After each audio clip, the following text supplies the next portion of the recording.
Hello, everyone, and welcome back to the Bankstown Line podcast. This is the second episode on Dulwich Hill Station, and we have a special guest today, Shareth from Building Beautifully. Hello, Elliot. Nice to be here. I'm Sharad, and I run the YouTube channel Building Beautifully, which just reached 40,000 subscribers on the day of recording. Probably it will have been a while when you listen to this since that, but on the day of recording, 40,000 subscribers, which is quite an exciting milestone. And thanks for having me here, Elliot. You're welcome, and congratulations on 40,000. That's definitely a very big milestone. Yes, indeed. So in this podcast episode today, we'll be talking about Dulwich Hill train station. For the moment, it's known as having an island platform along with the light rail interchange on the side. We'll be delving into a bit of the history of the station and talking about what it will look like for the metro conversion. Dulwich Hill Station opened on the 1st of February 1895 as Wardell Road when the Bankstown line opened from Sydenham to Belmore. It was renamed Dulwich Hill on the 1st of July 1920. To the north of the station lie two tracks that are part of the Metropolitan Goods Line. Opposite the platform lay a triangular junction that connected the Metropolitan Goods Line to a branch to Rozelle. This was removed in October of 2012 for the conversion of the Rozelle line to light rail. It's pretty cool that they managed to turn it into a light rail. Like they obviously could have just left it there, so it's pretty nice that they managed to recycle that from a freight line Yeah. into a light rail. Pretty successful, I reckon. It's a pretty busy line, right? Yeah, especially in peak hour. I've been on it before in the morning, and a lot of people get on the trams. But the funny thing is on the Inner West Light Rail line is that it's kind of there's certain points of the day where there'll be a lot of people on the trams, especially just outside of the city, and then there's that sweet spot in the day where there's like no one on the trams, and that's normally when I go on them. So That's always a good time to go. Yeah. yeah. Transit systems operate one bus route via Dulwich Hill Station under contract to Transport for New South Wales under the 412 bus route from Martin Place to Campsie Station. Dulwich Hill is also served by one night ride route, the N40 from East Hills to Town Hall Station. And until quite recently, about 10 years ago, the Inner West Light Rail line was extended out to Dulwich Hill to form a terminus at Dulwich Hill train and now light rail station. There was originally no overhead bridge connecting between the two stations until recently in October of 2023 when the new Western Concourse opened, providing lift access and transfer to the light rail stop.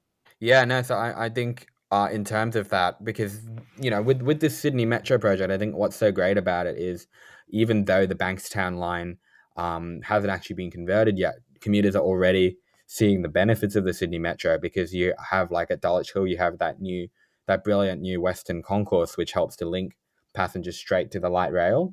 Because I think before they would have had to actually like walk all around to the Wardell Road Bridge, Yeah. and that would have that's a bit of a hassle. Now they can just use that beautiful new Western Concourse, and then that's a nice and easy transfer for commuters who are coming from, say, Dulwich Grove, or I think what's the other what's it called? It's called Dulwich Grove, and then you have Arlington, Waratah Mills, all of those stations, and they can just easily transfer to the train, and it'll be a metro soon. But for now, for like the past maybe 6 or 7 months now, I think they've been able to use that bridge. It's pretty good for them. Yeah, actually, the other day I happened to have used that bridge. I was catching the Bankstown line down to Dulwich Hill, and I was actually changing to go on the Inner West Light Rail. So that bridge was definitely a big help because I remember originally having to walk all the way around to get into the station, which was definitely a big pain. But with this new bridge, it definitely is very helpful.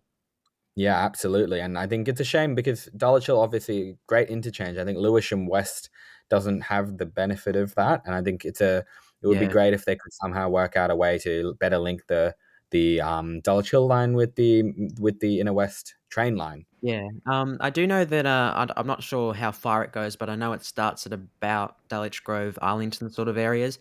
But originally, when they proposed the Inner West Light Rail extension, they proposed well, I don't know if they called it back then, but it's known as the Greenway, and it was kind of a cycle slash pathway for the public to walk along the light rail tracks. And it was originally proposed for the extension, but they never ended up building it. But until quite recently, in the past year, they've actually began building it. So if you were to go along the light rail line, you'd actually notice there's a lot of construction work going along the line for a new pathway. So hopefully this pathway can allow a connection between Lewisham West Light Rail Stop and Lewisham as well.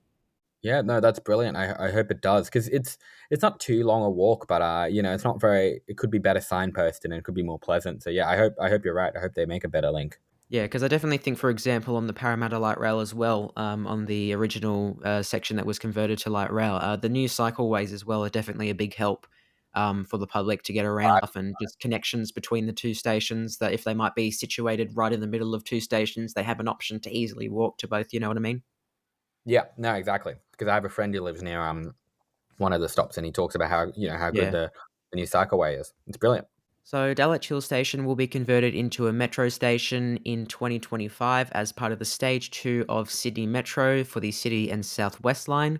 The metro will significantly increase the frequency of service to 15 trains an hour and shorten the trip to the city by up to 4 minutes. Yeah, it's going to be brilliant. I think residents of Dulwich Hill are in for a blessing. I mean, of course, it's a shame it's going to be closed for a year, but once it reopens, it's going to be better than ever. I mean, Dulwich Hill right now it's not on the express line, which is actually something good to mention. It's not on the it doesn't get T3 expresses, so it only gets, as far as I know, only gets a train every. It only gets 4 trains an hour, so you're always waiting 15 minutes. I think even in peak hour, I believe. It'll be great that it now is getting a train every 4 minutes in peak hour and every 10 minutes otherwise. That I think that's just brilliant. And I'm having a look now, and it looks like even in peak hour, it looks like it even in peak hour it gets a train more or less. It actually does go a bit more often in peak hour. Sometimes it's 10 minutes, but it's never every 4 minutes. So I think that's going to be a big benefit for the station. So people who may have watched my channel will know I've talked about Dulwich Hill before. Not always in the best light. In fact, I usually criticize Dulwich Hill in one of my videos because Dulwich Hill, even though you have this brilliant new metro station opening, it's not the biggest suburb. It's only got I don't actually know how many residents it has. Let's have a quick look. According to the census, it has 14,000 residents, but they're all spread out over a pretty large area. Many of them are actually closer to Lewisham. Right next to the station, you don't have that many people because they're all living in large houses.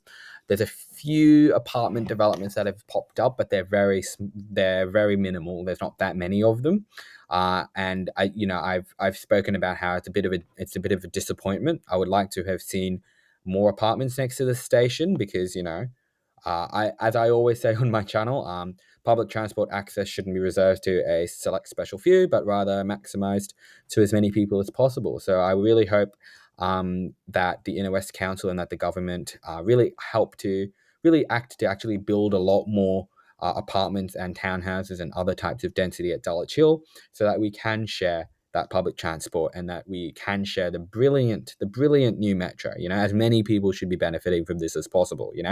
Yeah, yeah, I completely agree with that, especially on your point of everyone having access to public transport, and hopefully in the future, obviously won't delve into it, but hopefully in the future we could also see more forms of public transport out further west, as well as the City Metro Western Sydney Airport line. So definitely looking forward to seeing what's going to happen out there in the next few years. Definitely, definitely. So the patronage at Dulwich Hill Station last year in 2023 was recorded to be 987,660 passengers per year, and that's 2,706 passengers per day at the station. So Dulwich Hill Station is formed of an island platform, the first island platform so far that we've discussed in this podcast. So the island platform has an original station building located in the middle, along with the goods line located to the north of the platforms. Now, there is an original entrance from Wardell Road, which is connected by a smaller building with a set of stairs.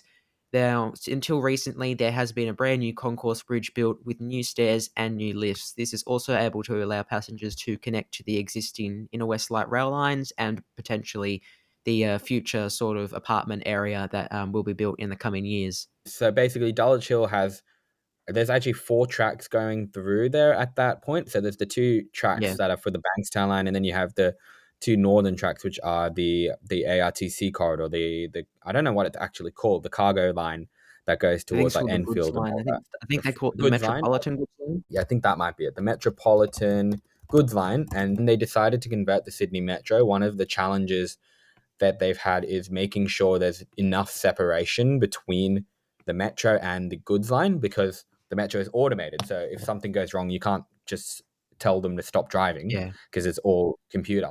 So I believe they're putting up barriers now, and you can actually see it in the picture there. You can actually see the starts of them putting up barriers. I don't think they'd finished yet.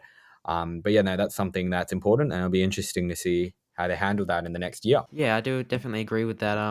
One thing I probably would have also thought of for the workers and just the general design is the fencing as well. I've been noticing a lot of vandals, graffiti on the fencing. So maybe it could have been some sort of thing where it has like I know that there's this new sort of thing like this anti-graffiti sort of paint. So maybe that could have been an idea for those as well. But yeah, most of the fences have now been put up along the line, and I actually never heard it. I didn't know about it until they eventually put it in. So I do think it's definitely a good idea to kind of separate the two lines from kind of the old and the new, basically, because obviously the old is the Metropolitan Goods line with still running the diesel trains and even some steam locomotives for like special events, and then of course the new metro line to come.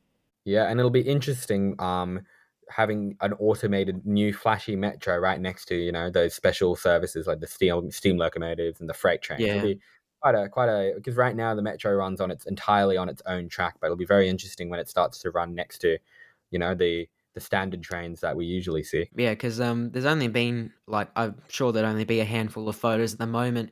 Because I remember one time 3801, for example, or Red Set F1 has gone past Chatswood before since the metro opening. So that would have made some good photos, but basically, it would make some good photos with the kind of old and the new next to each other, like a steam train puffing along and a metro Yes. train coming around the corner. So I think I look forward to seeing some shots of that when the metro opens down to Bankstown. Yeah. Anyways, that is it for the episode on Dulwich Hill Station. Thank you, Shareth, for joining along with this episode today. Do you have anything to say about this episode? Yeah, no, thanks for having me along, Elliot. I'll be back for episode 10. That'll be the Bankstown episode. And if you haven't already, come over and check out Building Beautifully on YouTube. Yes, so make sure you check out Building Beautifully. I'll have his link to his YouTube channel in the description of the podcast, whether you're watching it on YouTube or Spotify. It'll be down in the description below to check out his channel as well. But thank you all for listening to the podcast. It was great to have you in this episode, Shareth, and we'll see you all in the next one. Yeah, see you soon. See you, everyone.